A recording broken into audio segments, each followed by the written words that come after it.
Oke, saya besok main. Nah, ternyata Muslim. Muslim, waduh, saya bilang.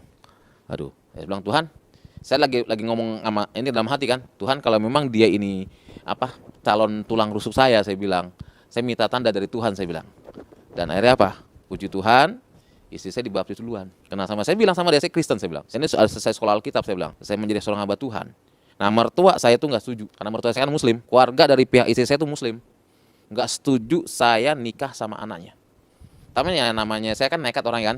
Saya bilang, Pak, saya mau melamar anak Bapak. Kamu kalau melamar anak saya, keluargamu latar belakangnya apa? Saya bilang, saya nggak punya keluarga, saya bilang. Saya punya Tuhan Yesus, saya bilang. Saya bilang, loh, kamu mau ngelamar anak saya tapi kamu nggak punya keluarga, tapi Tuhanmu sanggup nggak ngadain keluargamu? Saya cerita bla bla bla semua gini, oh nggak bisa. Ya sudah Pak, tapi emang mungkin karena jodoh saya kali kan.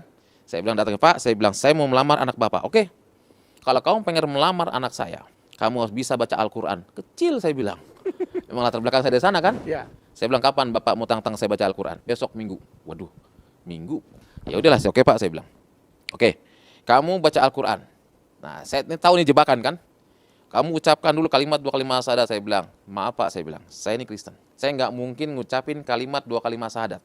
Sebab kalau saya ngucapin kalimat 2 kalimat syahadat ini jebakan dari Bapak, saya kembali ke Muslim. Saya bilang gitu kan? Mungkin hikmat dari Tuhan kan? Saya nggak mau. Kalau suruh baca, oke saya baca. Baca surah Al-Fatihah, ya saya baca Al-Fatihah. Loh kok kamu bisa? Ya bisa Pak. Mas kalau pendeta diajarin Al-Quran, ya diajarin, saya bilang. Ya udahlah, mulai saat itu panggil orang tuamu ke sini. Waduh, saya orang tua dari mana, saya bilang. Udah diusir. Udah diusir, nggak punya siapa-siapa, tapi Tuhan itu baik ya. Selama itu saya kenalan dengan seorang hamba Tuhan yang sekarang jadi bapak rohani saya, pendeta saya Bulun. Dan beliau yang lamarin saya. Sampai saat ini puji Tuhan.